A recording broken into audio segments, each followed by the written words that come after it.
राधे राधे प्रिय भक्तों, आज के सत्संग को पूरा जरूर सुने। वीडियो को लाइक, चैनल को सब्सक्राइब करके कमेंट बॉक्स में राधे राधे जरूर लिखें। सबसे पहले हम लोग जितिया व्रत के बारे जानेंगे, उसमें क्या हमें करना चाहिए और क्या नहीं करना चाहिए, क्या करने से पाप होता है और क्या करने से लाभ होता है। ये सब जानने के बाद हम लोग इससे जुड़ी सभी कहानियों को जानेंगे। उसमें प्रिय साधक और साधिकाओं, आज हम एक ऐसे व्रत की गहन चर्चा करने जा रहे हैं जो न केवल धार्मिक महत्व रखता है बल्कि आध्यात्मिक उन्नति और पारिवारिक कल्याण का भी मार्ग प्रशस्त करता है। जीवित पुत्री का व्रत, जिसे सामान्य भाषा में जीतियां या जीवतियां के नाम से जाना जाता है, हिंदू धर्म में संतान की दीर्घायु और सुख समृद्धि के लिए किया जाने वाला एक महत्वपूर्ण व्रत है। इस व्रत का उल्लेख प्राचीन ग्रंथों और पुराणों में मिलता है। ऐसे और यह विशेष रूप से उत्तर भारत के कुछ क्षेत्रों में बड़ी श्रद्धा के साथ मनाया जाता है। इस व्रत की महिमा अपरंपार है। कथा के अनुसार राजा चित्रसेन की पत्नी ने इस व्रत को करके अपने पुत्र की जीवन रक्षा की थी, जिसे एक गिद्ध ने बचाया था। तब से यह व्रत माताओं द्वारा संतान की कुशलता के लिए किया जाता है। यह व्रत आश्विन माह के कृष्ण पक्ष की अष्टमी तिथि को मनाया जाता है, जो पितृ पक्ष के दौरान आती है। इस वर्ष 2025 में ये व्रत 14 सितंबर रविवार को पड़ रहा है। व्रत की प्रक्रिया 3 दिनों तक चलती है। नहाय खाया सप्तमी 13 सितंबर को, मुख्य व्रत अष्टमी 14 सितंबर को और पारण नवमी 15 सितंबर को। व्रत की तैयारी और संकल्प के बारे में बात करें तो व्रत की शुरुआत से पहले मन और शरीर को शुद्ध करना अत्यंत आवश्यक है। इसके लिए व्रत से एक दिन पहले हल्का और सात्विक भोजन ग्रहण करें। व्रत के दिन सुबह जल्दी उठकर स्नान करें और स्वच्छ वस्त्र धारण करें। स्नान के बाद सूर्य देव को जल अर्पण करें और व्रत का संकल्प लें। संकल्प लेते समय अपने इष्ट देवता का स्मरण करें और व्रत के उद्देश्य को मन में दोहराएं। नहाया खाए के दिन की विस्तृत विधि इस प्रकार है। इस दिन सुबह स्नान के बाद एक विशेष भोजन तैयार किया जाता है। इस भोजन में मड़ुआ मंडुआ की रोटी, साग, चावल, दही और अन्य सात्विक व्यंजन शामिल होते हैं। मड़ुआ एक पौष्टिक अनाज है जो शरीर को ऊर्जा प्रदान करता है। यदि मड़ुआ उपलब्ध न हो तो सामान्य गेहूं या चावल का भोजन भी ग्रहण किया जा सकता है। भोजन के बाद पितरों के निमित्त एक विशेष प्रसाद तैयार किया जाता है, जिसे चिलोसियार या चिलवा कहा जाता है। इस प्रसाद को रात्रि में या अगले दिन भोर में एक साफ स्थान पर रख दिया जाता है, जहां छोटे जीव जंतु इसे ग्रहण करते हैं। ये कर्म पितरों को भोजन अर्पित करने का प्रतीक माना जाता है। मुख्य व्रत के दिन की बात करें तो यह दिन पूर्णतः निर्जला उपवास का होता है। इस दिन जल की एक बूंद भी ग्रहण नहीं की जाती।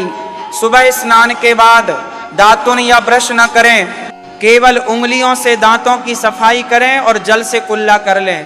पूरा दिन ईश्वर का स्मरण, भजन, कीर्तन और व्रत की कथा के पाठ में व्यतीत करें। शाम के समय प्रदोष काल में पूजन का विधान है। पूजन के लिए एक चौकी तैयार करें और उस पर लाल कपड़ा बिछाएं। अरियार बरियार एक विशेष घास या तुलसी के पत्तों को रखें। दीपक जलाएं, धूप दिखाएं और फूल अर्पित करें। जीवित पुत्री का व्रत की कथा सुने और सुनाएं। कथा के बाद एक पवित्र धागा, सूत या कलावा लेकर उसमें घास की डंठलों से गांठें लगाएं। प्रत्येक गांठ अपनी संतान के लिए दीर्घायु का प्रतीक है। इस धागे को जीतियां कहा जाता है, जिसे बच्चों को बांध दें या संभाल कर रख लें। पारण के दिन की विधि इस प्रकार है। इस दिन सुबह सूर्योदय के बाद पारण किया जाता है। सूर्य देव को जल अर्पण करने के बाद एक विशेष भोजन ग्रहण करें। इस भोजन में नौनी का साग, चावल, दही और मीठे व्यंजन शामिल होते हैं। कुछ परिवारों में मछली या मांसाहारी भोजन भी बनाया जाता है, लेकिन यह पारिवारिक परंपरा पर निर्भर करता है। भोजन बनाते समय ध्यान रखें कि यदि इसे भगवान को भोग लगाना है तो लहसुन प्याज का प्रयोग न करें। विशेष स्थितियों और समस्याओं के समाधान के बारे में चर्चा करें तो पुराने जीतियां के धागे को किसी पवित्र नदी या जलाशय में विसर्जित कर दें। यदि संभव न हो तो इसे मिट्टी में दबा दें या घर में संभाल कर रख लें। सास द्वारा दिए गए सोने के जीतिया को परिवार के सौभाग्य के प्रतीक के रूप में संभाल कर रखें। सास के न होने की स्थिति में पति के दीर्घायु के लिए जीतिया के धागे में एक अतिरिक्त गांठ लगाएं। गर्भावस्था में व्रत रखने से पहले डॉक्टर की सलाह लें। आवश्यकता पड़ने पर पशु के समान बैठकर जल की कुछ घूंट ग्रहण करें। मासिक धर्म ड्यूरिंग व्रत के दौरान व्रत रख सकती हैं, लेकिन पूजा पाठ से दूर रहें। सोने के जीतिया के अभाव में सूत के धागे या कलावा का प्रयोग करें। अन्य व्रतों का संयोजन करते समय पारण के दिन नमक रहित मीठा भोजन ग्रहण करें। व्रत के दिन दातुन या ब्रश न करें। इस व्रत का आध्यात्मिक और वैज्ञानिक दृष्टिकोण भी महत्वपूर्ण है। निर्जला उपवास शरीर की आंतरिक सफाई करता है और मन को एकाग्र करता है। पितरों को भोजन अर्पित करने की प्रथा पर्यावरण संरक्षण का संदेश देती है। घास की गांठें लगाने की रिचुअल मनोवैज्ञानिक रूप से माता पिता को संतान के प्रति अपनी जिम्मेदारी का बोध कराती है। निष्कर्ष के रूप में जीवित पुत्रिका व्रत का वास्तविक सार संतान के प्रति प्रेम और त्याग है। ये व्रत माताओं को आंतरिक शक्ति प्रदान करता है और परिवार के बंधन को मजबूत करता है। इसे केवल एक रिवाज के रूप माता है, उसके लिए केवल एक रिवाज के रूप माता है। जीवित पुत्रिका व्रत का वास्तविक सार संतान के प्रति प्रेम और न देखें, बल्कि इसे आध्यात्मिक साधना के रूप में अपनाएं। भक्ति और श्रद्धा ही इस व्रत का मूल मंत्र है। व्रत की कथा और उसका महत्व। जीवित पुत्रिका व्रत की कथा का महत्व अत्यधिक है। इस कथा के अनुसार एक बार राजा चित्रसेन के राज्य में एक भयंकर अकाल पड़ा। राजा ने अपनी प्रजा की भलाई के लिए कई यज्ञ और अनुष्ठान किए, लेकिन कोई फल नहीं मिला। तब एक तस्य ने राजा को जीवित पुत्रिका व्रत करने की सलाह दी। राजा ने अपनी पत्नी के साथ मिलकर यह व्रत किया और अकाल समाप्त हो गया। इसके बाद से यह व्रत संतान की कुशलता और दीर्घायु के लिए किया जाने लगा। इस कथा का सार यह है कि ईश्वर की कृपा से हर संकट का समाधान पॉसिबल है। व्रत और भक्ति के माध्यम से हम ईश्वर का आशीर्वाद प्राप्त कर सकते हैं। इस व्रत को करने से न केवल संतान की रक्षा होती है, बल्कि परिवार में सुख, शांति और समृद्धि भी आती है। व्रत के नियम और उनका पालन, व्रत के नियमों का पालन करना अत्यंत आवश्यक है। इन नियमों में निर्जला उपवास, पूजन और पारण शामिल हैं। निर्जला उपवास के दौरान जल की एक बूंद भी ग्रहण न करें। पूजन के दौरान अरियार, वरियार या तुलसी की पूजा करें। पारण के दिन सूर्योदय के बाद ही भोजन ग्रहण करें। पारण के दिन सूर्योदय के बाद ही भोजन ग्रहण करें। इन नियमों का पालन करते समय कुछ सावधानियां भी बरतनी चाहिए। उदाहरण के लिए, गर्भावस्था में व्रत रखते समय डॉक्टर की सलाह अवश्य लें। मासिक धर्म ड्यूरिंग व्रत के दौरान पूजा पाठ से दूर रहें। अन्य व्रतों का संयोजन करते समय पारण के दिन नमक रहित मीठा भोजन ग्रहण करें। व्रत की तैयारी में सहायक सामग्री। व्रत की तैयारी में कुछ विशेष सामग्री की आवश्यकता होती है। इसमें मड़ुआ की रोटी, साग, चावल, दही, अरियार, बरियार, सूत का धागा और पूजन की अन्य सामग्री शामिल है। इन सामग्रियों को व्रत से एक दिन पहले ही तैयार कर लेना चाहिए। मड़ुआ की रोटी बनाने के लिए मड़ुआ का आटा तैयार करें और उसे गूंथ कर रोटी बना लें। साग के लिए नौनी के पत्तों का प्रयोग करें। अरियार, बरियार को यदि उपलब्ध ना हो तो तुलसी के पत्तों का प्रयोग करें। सूत के धागे को पवित्र जल में डुबोकर शुद्ध कर लें। व्रत के दौरान ध्यान रखने योग्य बातें। व्रत के दौरान कुछ बातों का विशेष ध्यान रखना चाहिए। व्रत के दिन क्रोध, ईर्ष्या और द्वेष से दूर रहें। मन को शांत और एकाग्र रखें। ईश्वर का स्मरण करें और भजन कीर्तन में समय व्यतीत करें। आइए अब इससे जुड़ी सभी कहानियां आपको सुनाता हूं, तो आप लोग इसको पूरा सुनिएगा। प्रथम कथा, भगवान गणेश और सेठ सेठानी की कहानी। एक समय की बात है। भगवान श्री गणेश संसार का भ्रमण करते हुए एक सेठ के विशाल खेत से गुजरे। खेत में लहलहाती फसल देखकर उनका मन प्रसन्न हो उठा। एक क्षण की प्रसन्नता में उन्होंने खेत से अनाज के 12 दाने तोड़ लिए, किंतु तुरंत बाद ही उनके मन में विचार आया कि बिना आज्ञा लिए यह अनाज लेना चोरी के समान है।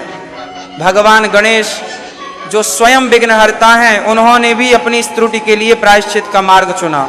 उन्होंने निर्णय लिया कि सेठ के यहाँ 12 वर्षों तक सेवा करके इस त्रुटि का प्रायश्चित करेंगे। ये विचार कर उन्होंने एक सामान्य बालक का रूप धारण किया और सेठ के घर पहुंचकर नौकरी के लिए प्रार्थना की। सेठ को एक कर्मचारी की आवश्यकता थी, अतः उन्होंने उस बालक गणेश जी को अपने यहाँ रख लिया। एक दिन सेठानी राख से अपने हाथ साफ कर रही थी। बालक रूपी गणेश जी ने यह देखा तो उनका हाथ पकड़कर मिट्टी से धुलवा दिया। सेठानी को यह व्यवहार अशोभनीय लगा और उन्होंने सेठ से इसकी शिकायत की। सेठ ने बालक से इसका कारण पूछा।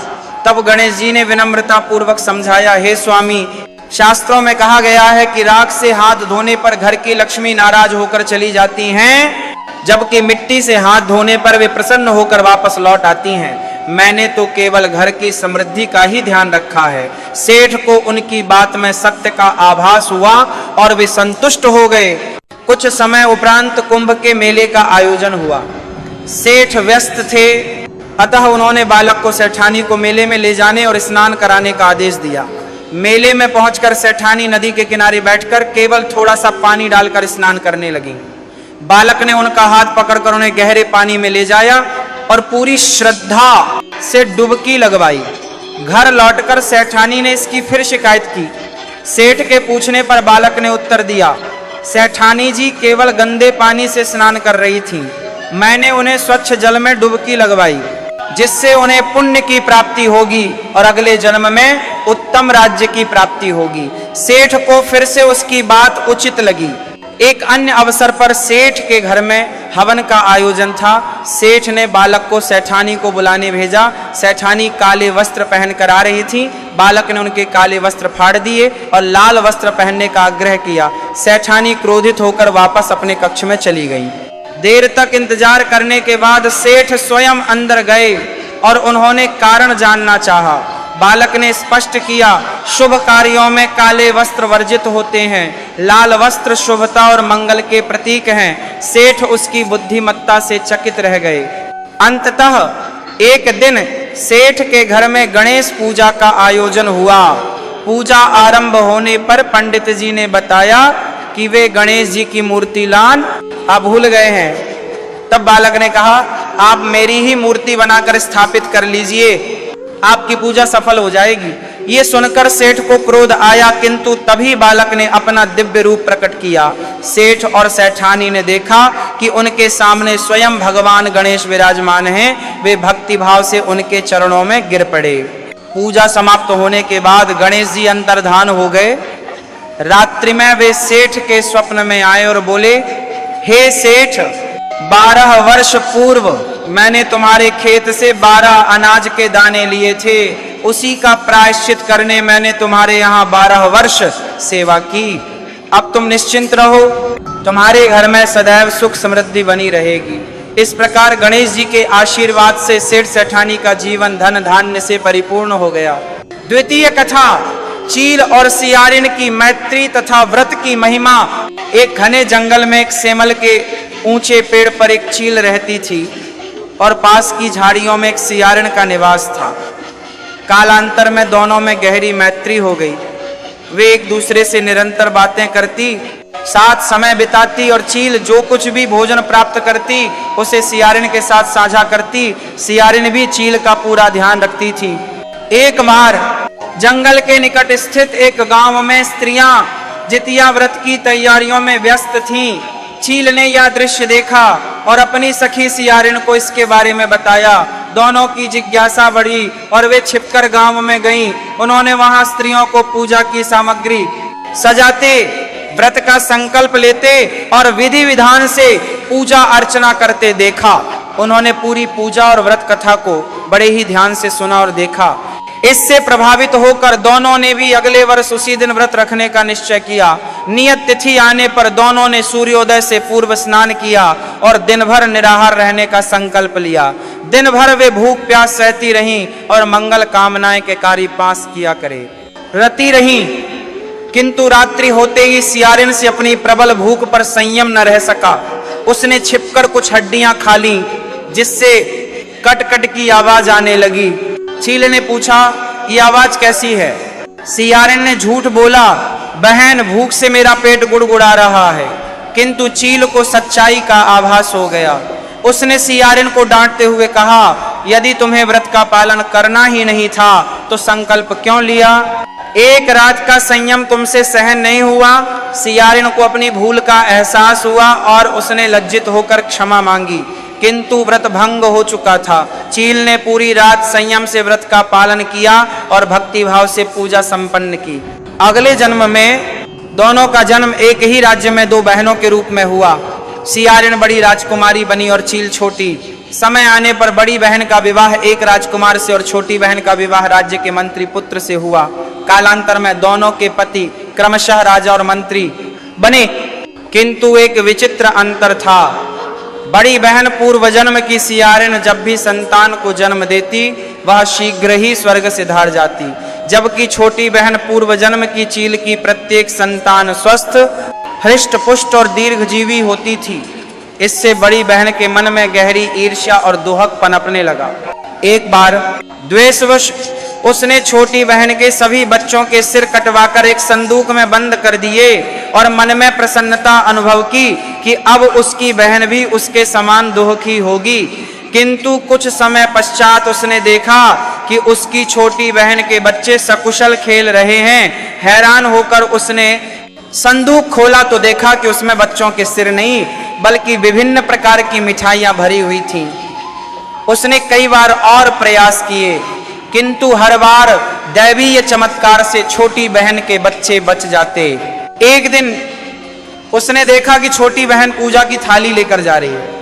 पूछने पर छोटी बहन ने बताया, आज मेरा जितिया व्रत है। ये व्रत संतान की दीर्घायु और मंगल के लिए किया जाता है। इसके प्रभाव से भगवान स्वयं संतान की रक्षा करते हैं। उसने बड़ी बहन से भी इस व्रत को रखने का आग्रह किया।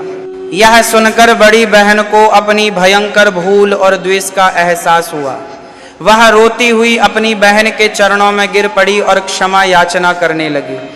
छोटी बहन ने उसे क्षमा कर दिया और उसे अपने साथ पूजा स्थल पर ले गई। उसने उसे पूरे विधि विधान से व्रत रखवाया और कथा सुनाई। व्रत के पुण्य प्रभाव से बड़ी बहन ने भी 9 माह पश्चात एक सुंदर और स्वस्थ पुत्र को जन्म दिया। तत्पश्चात दोनों बहनें प्रतिवर्ष मिलकर यह व्रत करने लगीं और सुखपूर्वक जीवन व्यतीत करने लगीं। तृतीय कथा, राजकुमार जी मूतवाहन का पराक्रम और नागों की रक्षा। गंधर्वों के एक पराक्रमी राजकुमार थे जी मूतवाहन। वे अत्यंत दयालु, उदार और परोपकारी थे। जब उनके पिता ने वानप्रस्थ आश्रम में जाने का निश्चय किया तो उन्होंने जीमूतवाहन को राज सिंहासन पर आरूढ़ किया, किंतु जीमूतवाहन का मन राजपाट की चकाचौंध में नहीं लगता था। उन्होंने राज्य का भार अपने भाइयों पर छोड़कर स्वयं पिता की सेवा करने के लिए वन की ओर प्रस्थान किया। वन में ही उनकी भेंट मलयवती नामक एक रूपवती राजकुमारी से हुई। दोनों एक दूसरे पर मोहित हो गए और उनका विवाह संपन्न हुआ। एक दिन जब दोनों वन विहार कर रहे थे तब जीमूतवाहन एक बूढ़ी माता के करुण विलाप सुनकर रुक गए। वह माता अत्यंत दुखी होकर रो रही थी। जीमूतवाहन ने उनके पास जाकर उनके दुख का कारण पूछा। रोते रोते उस वृद्धा ने बताया, हे राजकुमार, मैं नागवंश की स्त्री हूँ। पक्षी राज गरुड़ के कोप से बचने के लिए हमारे वंश ने यह निश्चय किया है कि प्रतिदिन एक नाग स्वेच्छा से गरुड़ को भोजन के लिए भेजा जाएगा।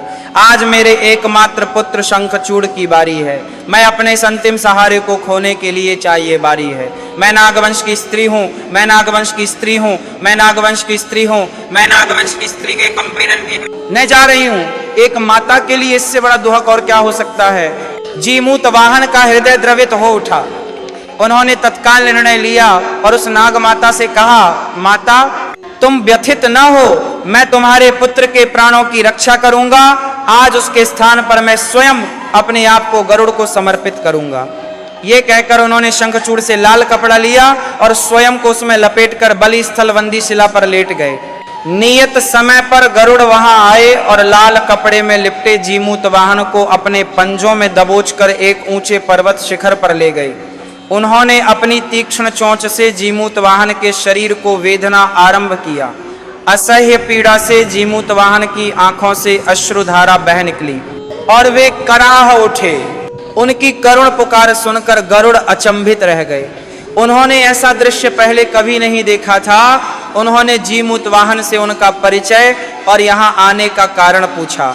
जीमूत वाहन ने सारा वृत्तांत कह सुनाया और कहा, हे पक्षीराज, मैं एक माता के एकमात्र पुत्र की रक्षा के लिए स्वेच्छा से यहाँ आया हूँ। आप निश्चिंत होकर मेरा भक्षण करें। जीमूत वाहन का यह निस्वार्थ त्याग और साहस देखकर गरुड़ का हृदय परिवर्तित हो गया। वे अपने किए पर पश्चाताप करने लगे। उन्होंने तुरंत जीमूत वाहन को मुक्त किया और कहा, हे वीर पुरुष, तुम्हारी इस महान त्याग भावना और परोपकार की भावना से मैं अत्यंत प्रसन्न हूँ। मैं तुम्हारे शरीर पर लगे सभी घावों को ठीक करता हूँ। तुम मुझसे कोई भी वरदान मांग सकते हो। जीमूत वाहन ने विनम्रता पूर्वक कहा, हे पक्षीराज, यदि आप प्रसन्न हैं तो मेरी एक ही इच्छा है कि आप भविष्य में कभी भी नाग जाति का भक्षण न करें और जिन नागों को आपने अब तक भक्षण किया है उन्हें पुनर्जीवित कर दें। गरुड़ ने तथास्तु कहा और अपना वचन दिया। उन्होंने सभी मृत नागों को पुनः जीवन दान दिया और भविष्य में नागों को न मारने का वचन दिया। गरुड़ ने आशीर्वाद देते हुए कहा, हे जीमूत वाहन, आज से जो भी स्त्री तुम्हारी इस त्याग गाथा को श्रद्धा पूर्वक सुनकर इस व्रत का पालन करेगी, उसकी संतान मृत्यु के मुख से भी वापस लौट आएगी। मान्यता है कि तभी से संतान की रक्षा हेतु जीमूत वाहन की पूजा का विधान प्रारंभ हुआ। ऐसा भी कहा जाता है कि यह कथा स्वयं भगवान शिव ने माता पार्वती को कैलाश पर्वत पर सुनाई थी।